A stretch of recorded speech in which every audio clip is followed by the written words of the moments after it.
Hello, everyone. This is your host, Christian Flores of Aspiring Generational Wealth. Today we have Beverly Price. How are you doing, Beverly? Hey, everybody. So, Beverly, tell us how you got into the entrepreneurship. Well, I was a corporate executive for many, many years. I was a single mom, VP of a big bank, and another one that was an insurance company. And I always did something creative on the side because the kind of jobs that I had you didn't really see the result. So when I did something with my hands, I could see the result and felt better. So one day I took my daughters to a jewelry shop and gave them a gift certificate to make jewelry. And they thought it was fun. And I fell in love and became obsessed. And so that began my journey as a jewelry designer. And then a woman said to me that my jewelry was so beautiful, I ought to sell it. So that gave me just the push that I needed to start my own jewelry business. And I did that and my corporate job for a while. And then a time came where um, the company was having a lot of trouble and things weren't going so well there. So I decided this is the perfect time for me to step out of my own and go work for myself full time. And that's what I did. And that's how I got into the jewelry business. Were you afraid to take a jump? Sure. Sure. I don't think jumps are without fear. I think jumps mean you have to jump through the fear. And sometimes it's a little bit of foolishness, but but it's kind of like jumping off a dock at a lake and you can't really see what's down there, and so you have to kind of hold your breath and step off and jump in the water and know that everything's going to be okay. When did you know that everything was gonna be okay? Like, how long was the process? Oh, I say that because there are moments, in any entrepreneur's life, it's a little bit like this, the hills and the valleys. And so there's certainly moments even today that I wonder if it's not going to be all right. But I think it was when I started to feel better about myself, when I started not to hate to go to work in the morning, when I actually laughed and had fun at what I was doing to earn a living. I think those were the things that I knew when it was going well. Because even if, and it takes a while for any company you start to make money, but even if I didn't make money right away, I had been given a gift of self confidence and comfort and self empowerment that I couldn't have gotten at my other job.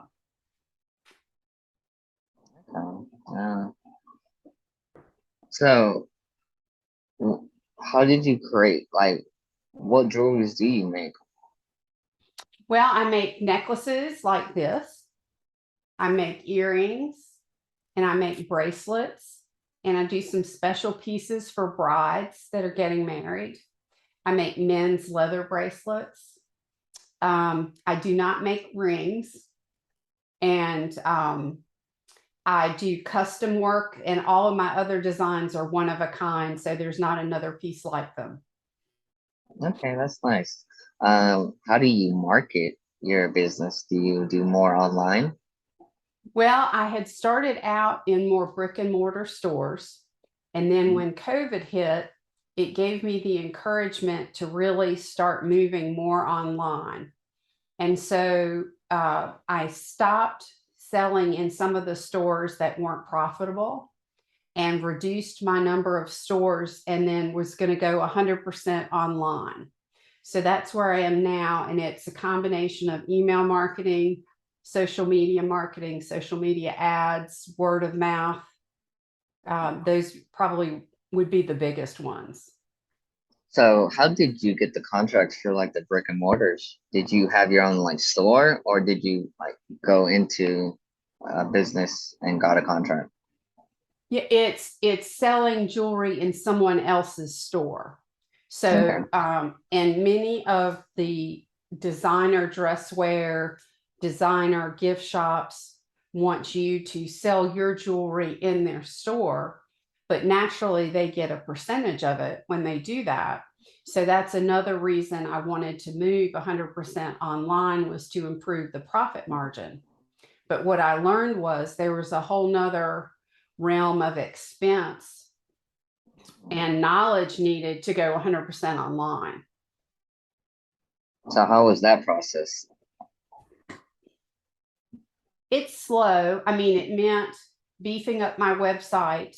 It meant strengthening my store, really going over the top with photography, because my pieces are very big and bold and they have a high price tag. So you have to have the best photography. So it's like people are almost there to touch and feel it when they're looking. So I would say those are the biggest starting points to really move to that 100% online world. And do you have like a Etsy, or is it like your own personal website?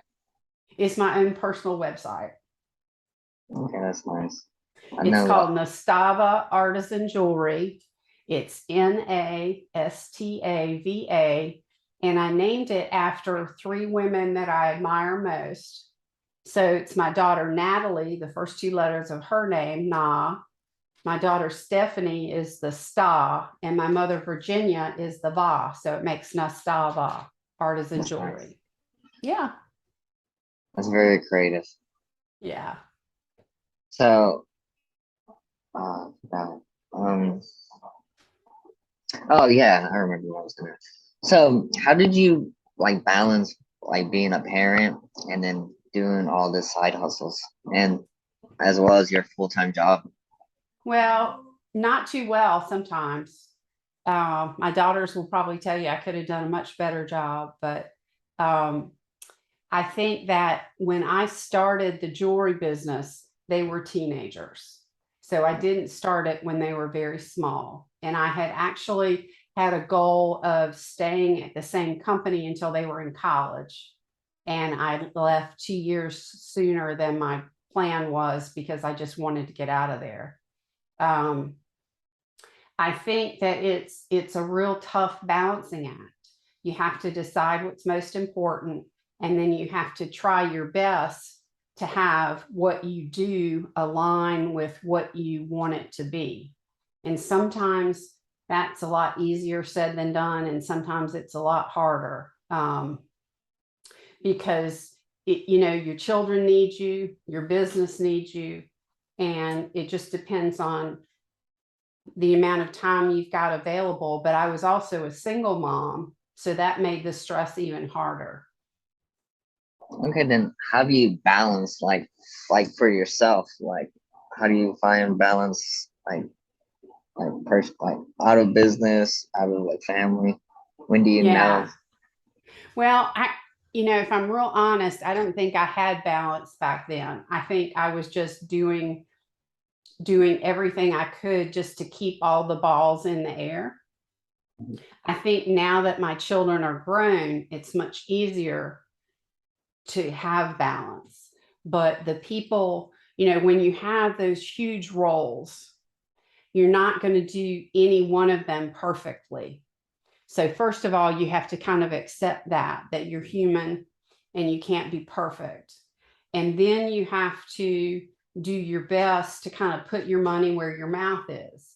If you say, this is the kind of mom I want to be, and this is what I want to do to be that kind of mom, then make sure you're doing those things. Or if you say, this is the kind of entrepreneur I want to be, and this is the money I want to make, and this is what I want to sell, then you have to put everything in that direction. But I tried to split the two and say, I want to be both. And you can't be all things to both. So you just have to be absolutely the best you can be to each one. And you have to not beat yourself up about it. Yeah, that's how I feel. I feel like I beat myself, but A lot of people do. so I have you a also friend of mine. I have a friend of mine that when she makes a mistake, or is caught beating herself up, she goes, "Oh, I'm so beautiful. So here's what I want you to do, Christian. The next time you beat yourself up, I want you to go, I'm so handsome, and see if that doesn't change your mood a little bit." You see what I do lately, I like I have a daily journal, and I try to write off. I have a jar, and then I write out all my victories for the year, and at the end of the Perfect. year, I read them, and you know, even through this, like you said, it's a roller coaster. And Yeah. you have the highs, you have the lows. Yep. Um, I would encourage you to add something in that journal, and that is every day write 3 things you're grateful for, and try that. And that's amazing what it can do to how you look at life and how you feel. yeah, when I worked at AT&T, like salesman, that's what they told us to do. Yep. Like have your why and like what are you thankful for every day. And it was Yep. the best. It would show gratitude and like why you're doing what you're doing. Absolutely. Absolutely. That's a great advice. Yeah. What advice do you have for like any young lady or any young person who is looking to get into like creating uh, jewelry? Wow. It's so competitive now. It's really, really tough. Um, I think that you have to start small and you have to test the water. And I think even if you think you've got the best, most wonderful jewelry, and you do, you have to think about it from the other end. You have to think about, what are people going to buy? And are is my, is mine going to be unique enough, or is mine going to be special enough or beautiful enough that they will buy this piece versus somebody else's piece over there? And so I would put a lot of thought into checking out the competition. I would put a lot of thought into checking out their pricing. I would put a lot of thought into how much it's going to cost you to make that jewelry, because that's one of the things about jewelry making. It's pretty expensive to make the jewelry. So unless you feel really good that you're going to have a really big audience that will buy a lot of your jewelry, you just need to be careful. I would still, I don't want to damper anybody's spirit. I want them to follow their passion and follow their heart. But at the same time, I want them to think about, the money going out, think about the money coming in, and, put that on paper and think through it real wisely. Yeah, like being realistic. Yes. But be passionate too. Don't lose your passion. So did you when you started, did you go to like any pop-up shops to help like sales? No, I didn't. I didn't. I just went to stores that were they were usually small boutiques, Mhm. and went and sold in those stores. Okay, that's nice. So you also said that you were a coach. How did you get Yes. into becoming a coach? Well, a little over 25 years ago, I was in a place in my life that I really needed a lot of help. And there were women there who reached out to help me. And they coached me through some dark and difficult times. And so, in return, I started coaching other women to help them get through dark and difficult times, or to make changes in their life that they wanted so their life would be better. So it was a little bit of, I want to give back for what was given to me. Well, that completely makes sense. With the coaching, when did you know that you needed like help? You mean before I started? Yes, ma'am. Um, well, there's a place that I think you can go down deep inside where you feel like things aren't working, that you don't feel good about yourself, that you don't feel that you have anything to offer, that you feel small, that you feel like you don't have friends and you feel very alone. And I think that was the place I got to where I hurt bad enough that I would reach out for help. And then when they reached out to help me, I could learn by watching them. And Mhm. I could in turn teach what they had taught me. That makes sense. So, are you more in like just for females, or do you coach? Yeah, I'm really a woman's empowerment coach. I had all daughters and and and I'm a girl, so I have no knowledge of men very much. No, that So makes my sense. experience is all in helping women. Okay, do you have like a more broader like single moms? I help women that are either going through or want to go through real big changes. It might be Okay. women that are getting a divorce or have gotten a divorce. It might be people that have retired and changed their life. It might be people that move from one side of the country to the next. It might be someone that's in recovery from an addiction and wants to change their life. Um, it's really, and it might be someone who's actually gotten to a real successful place, but they feel like something's missing. And so they want more. And so those are really the people that I can help the most. That's nice. Well, did you need like any credentials to become a coach? Yes, I'm certified to be a life coach, a woman's empowerment coach, and a transformation coach. Okay, what's the process like to do those?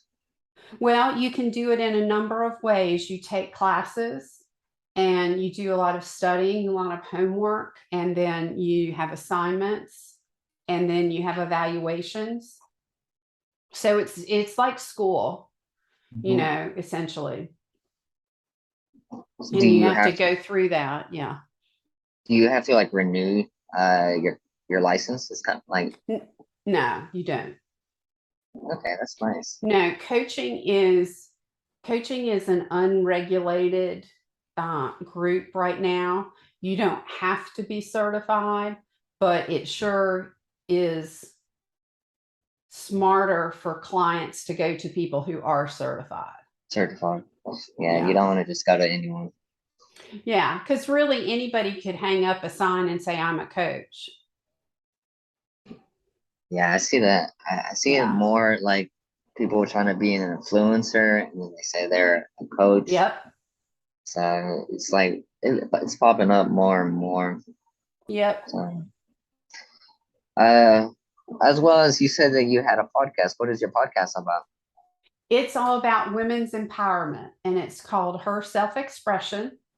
And it's about a woman's journey from self expression to self empowerment because a lot of women have a real low self image and lack self confidence.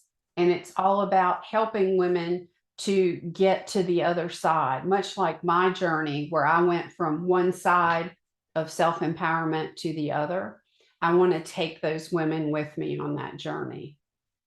And I bring in speakers in all different areas that affect a woman, both on the inside and out. So it's not just about what she looks like on the outside, and it's not just about what therapy she's done on the inside, but it's trying to bring a holistic approach to all of it so it can kind of come together as a How, holistic solution.